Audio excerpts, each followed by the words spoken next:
हमारी स्प्रिंग पहली कौन सी होती है? हेलिकल। हेलिकल लाइक दिस, ऐसी हेलिकल स्प्रिंग। और एक स्प्रिंग कौन सी होती है हमारी? ये वाली। इसको क्या बोलते हैं? Spiral spring. ठीक है। तो अब स्प्रिंग सिस्टम के अंदर भी क्या होगा? सेम कंसेप्ट कि अगर आपने स्प्रिंग से किसी भी मास को अटैच किया है, स्प्रिंग को आपने फिक्स पॉइंट से किया है, तो ये क्या करेगा? लीनियर सिस्टम करेगा। अब जो स्प्रिंग जो कांस्टेंट होता है, वो जो के होता है, वो स्प्रिंग कांस्टेंट ही होता है। स्प्रिंग कांस्टेंट ही होता है ना। वो किसकी वजह से होता है? Anyone tell? हुक्स लॉ की वजह से। क्यों? क्योंकि वो हुक्स लॉ को फॉलो करता है ना। हुक्स लॉ को फॉलो करता है तभी तो वो रीगेन करेगा अपनी ओरिजिनल पोजीशन को। अगर सपोज करो वो हुक्स लॉ को फॉलो ही ना करे, मैंने इसे स्ट्रेच कर दिया ऐसे, अब ये इसके अंदर पूरा जो स्ट्रेन ही आ जाए पूरी, कि मतलब इसमें जो चेंज हुआ उसने इसको रिस्टोर ही नहीं किया, तो उस केस में आपका के थोड़ी वर्क करेगा। के तो आपका तब वर्क करेगा ना, आपने जितना फोर्स लगाया उतना ही उसने फिर से रीगेन कर लिया। Yes sir. हाँ, तो अब आपने अगर इस पे फोर्स लगाया तो इसने रीगेन किया, और वो जो फोर्स होता है वो किसके प्रोपोर्शनल होता है? -x। ये हम बार बार यही चीज पढ़ते हैं, और यही चीज हमारे इस जो चैप्टर है, ये कंसेप्ट है, इसी से स्टार्ट होता है पूरा chapter. F = -kx where k is spring constant. ठीक है। स्प्रिंग को हम हमेशा क्या कंसिडर करते हैं? मासलेस कंसिडर करते हैं। Yes sir. तो इसका मतलब जो रिस्टोरिंग इलास्टिक फोर्स है, ये जो रिस्टोरिंग इलास्टिक फोर्स बोल सकते हो इसको आप, रिस्टोरिंग इलास्टिक फोर्स, ये जो भी हर कोई पॉइंट होगा इस स्प्रिंग पे, तो वहां पे कितना होगा? इक्वल, सेम होगा, सेम एट एवरी पॉइंट। क्यों? क्योंकि हमने इसे क्या कंसिडर किया? मासलेस। ठीक है। तो स्प्रिंग कांस्टेंट जो के है, the spring constant K depend on, किस पे डिपेंड किया स्प्रिंग कांस्टेंट ने? Tell me. स्प्रिंग कांस्टेंट किस पे डिपेंड करेगा?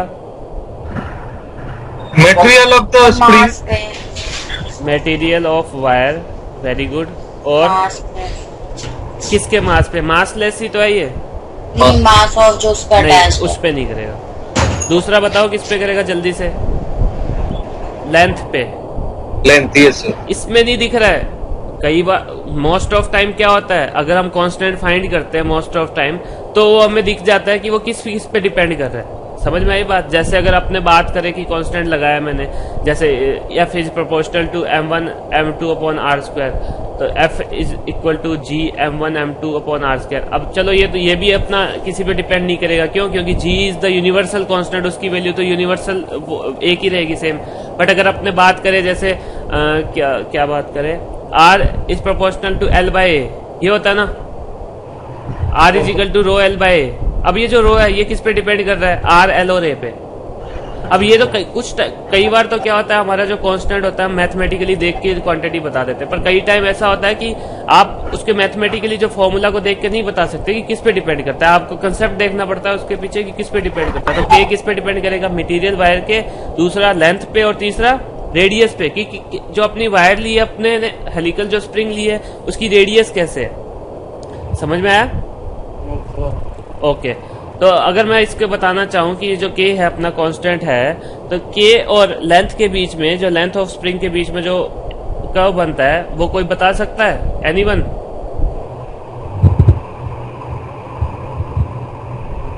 नहीं, नेगेटिव स्लोप के साथ। नहीं, ये तो दिव्या F4 उसमें है, आप कैसे बता सकते हो इसमें? मैंने तो लेंथ ऑफ स्प्रिंग बोला है। तो इनके बीच में जो कर्व बनता है वो ऐसा कुछ बनता है, ये आपको याद रखना है। K is inversely proportional to length. अगर लेंथ इंक्रीज होगी तो के क्या होगा? डिक्रीज होगा।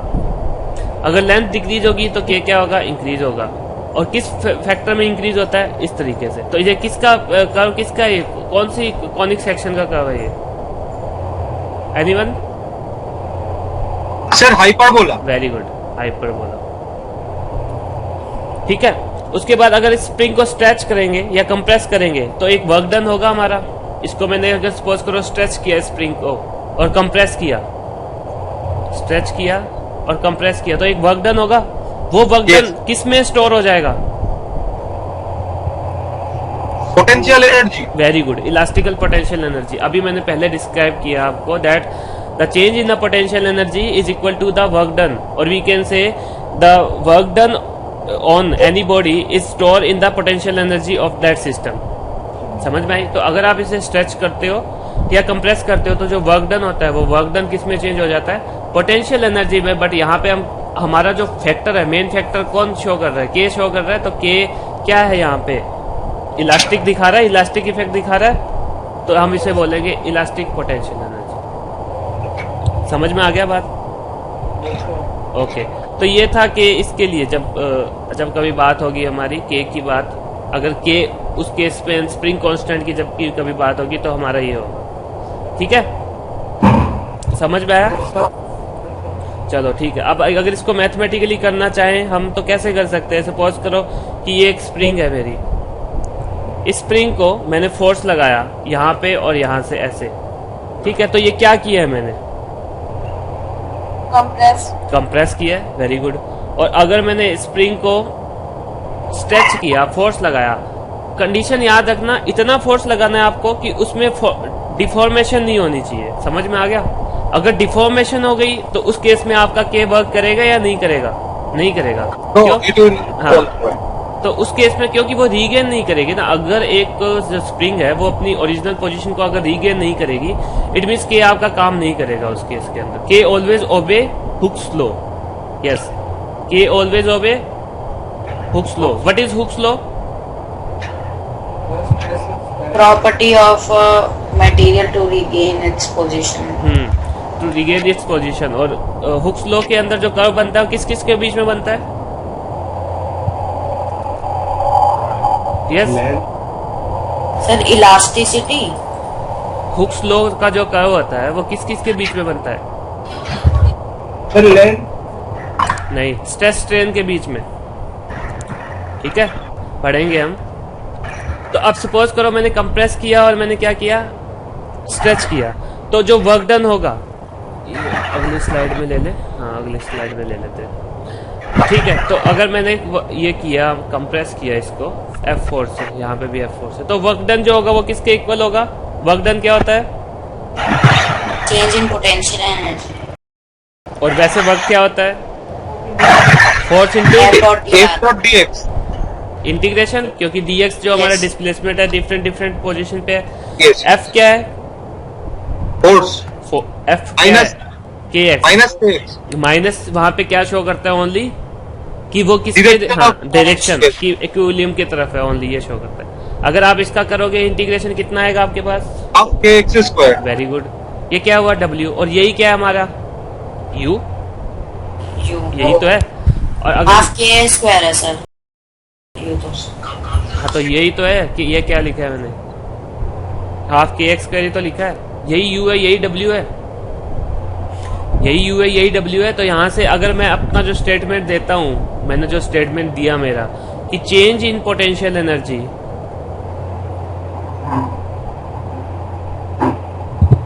वो वर्क डन के इक्वल होती है। या फिर दूसरा, वर्क डन जो करते हैं अपने, वो किस पे चेंज हो जाता है? स्टोर हो जाता है इलास्टिक पोटेंशियल एनर्जी। तो अब मैं वर्क डन कैसे करूंगा? वर्क डन अगर मैंने किया, ये तो स्टैंडर्ड फॉर्मूला है। अब मैं उसको स्ट्रेच कहां से कहां तक करूंगा? एक लेंथ से दूसरी लेंथ तक स्ट्रेच करूंगा ना। यस। अगर मैंने उसको स्ट्रेच किया, व्हेन स्प्रिंग इज स्ट्रेच्ड, तो वो कहां से कहां तक होगी? L1 to L2। देन क्या होगा? वर्क डन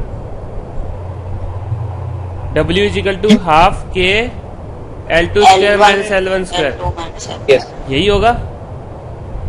समझ में आया? तो ये होता है स्प्रिंग कांस्टेंट का फंडा। उसके बाद if there are two springs of force constant K1 and K2, दो स्प्रिंग है अपने पास। आपसे पूछ रहा हूँ ये क्वेश्चन, इसका आंसर देना। K1 और K2 दो स्प्रिंग कांस्टेंट वाली स्प्रिंग है मेरे पास। अब मैंने कहा कि K1 is greater then K2 है, ठीक है? तो वर्क डन क्या होगा? पहला केस सुनो, पहले केस में मैं बोल रहा हूँ when they are stretched by same amount.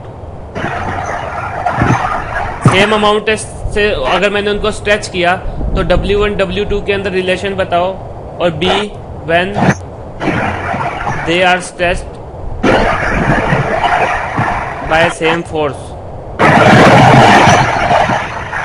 मतलब F1 is equal to F2। तो W और W1 और W2 के बीच में रिलेशन बताओ।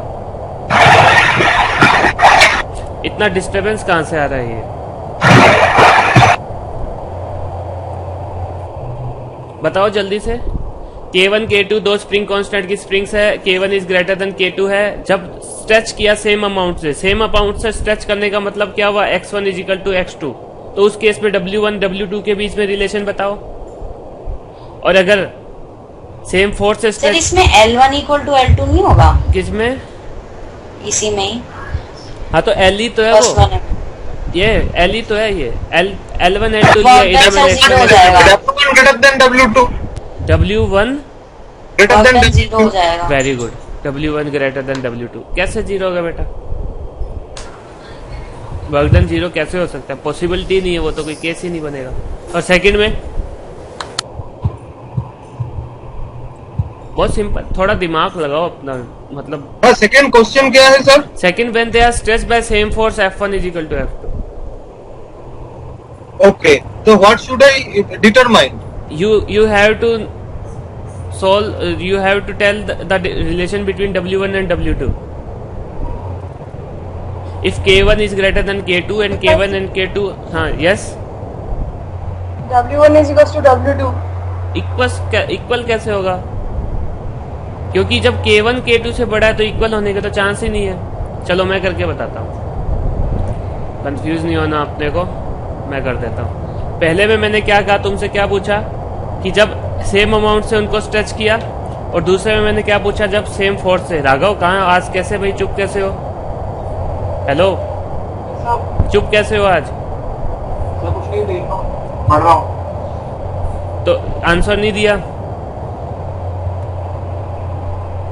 अगर मैंने सेम अमाउंट से स्ट्रेच किया तो W1 by W2 क्या आएगा? Yes tell me. W1 is half K1 x1 square and W2 is half K2 x2 square. Am I right? Yes. Yes sir. अब हाफ Yes, से sir. हाफ कट गया, x1 x2 equal है तो ये cancel होगी term, तो K1 by K2 बचा and K1 is greater then K2, तो ये टर्म कितनी है? Greater than 1। तो हम क्या कह सकते हैं? W1 is greater then W2। सामिद ने आंसर दिया, very good Samid. But now in case of F1 and F2 we know that F1 is equal to F2, इसका मतलब K1 x1 is equal to K2 x2 होगा। इसका But मतलब K1 बड़ा है। x1 upon x2 is equal to K2 by K1 होगा, ये होगा। अब अपने इस रिलेशन का यूज करते हैं। मैंने लिखा W1 by W2 is equal to half K1 x1 square upon half K2 x2 square. ठीक है, तो W1 बाई W2 हाफ से हाफ तो कैंसिल हो गया। कैंसिल हुआ या नहीं हुआ? अब मैं x1 और x2 को इस फॉर्म में लिख दूं यहाँ पे, तो कोई प्रॉब्लम है? No sir. नहीं। तो मैंने क्या लिखा? K2 बाई K1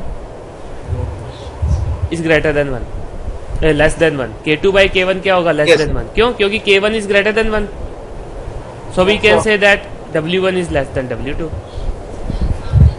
इक्वल में कैसे आया? तो ये इस तरीके से क्वेश्चंस को आप जितना वो कर सकते हो, जितना मोल्ड कर सकते हो, जितना मोल्ड करके सोल्व करने का ट्राई करोगे उतना ही बेनिफिशियल रहेगा आपके लिए। ठीक है, बिकॉज अब वैसे देखा जाए तो कम दिन है एग्जाम में, बट फिर भी आप इस चीज़ से, मतलब जो मैं करवा रहा हूँ आप उसी को रिवाइज करो, और उस तरीके से आप सोचने की कोशिश करो कि अगर जैसे मैंने क्वेश्चन दिया तो कैसे हुआ, तो उस तरीके सर से इसमें x1 by x2 को आपने पुट कर दिया, उसके बाद K2 और K1 तो कैंसिल हो जाने चाहिए थे, इक्वल आ रहे हैं। क्यों इक्वल आ रहे? K1 K2 अगर x1 by x2 को हम K2 by K1 रखें, अच्छा तो एक बचेगा। हाँ। स्क्वायर है ना, स्क्वायर है ना ये। Yes sir. समझ में आया? हाँ। ठीक है। उसके बाद स्प्रिंग पेंडुलम, मतलब अपना जो माइंड है जब क्वेश्चन सोल्व करते हो, तो मैंने कल भी चीज़ बताई थी, सबसे पहले माइंड में रखो कि फाइंड क्या करना है, फिर माइंड में रखो कि गिवन क्या है, फिर प्रोसेस स्टार्ट होगी। पहले प्रोसेस मत स्टार्ट करो, चाहे कितना भी टाइम क्यों ना लगे। पहले ये देखो कि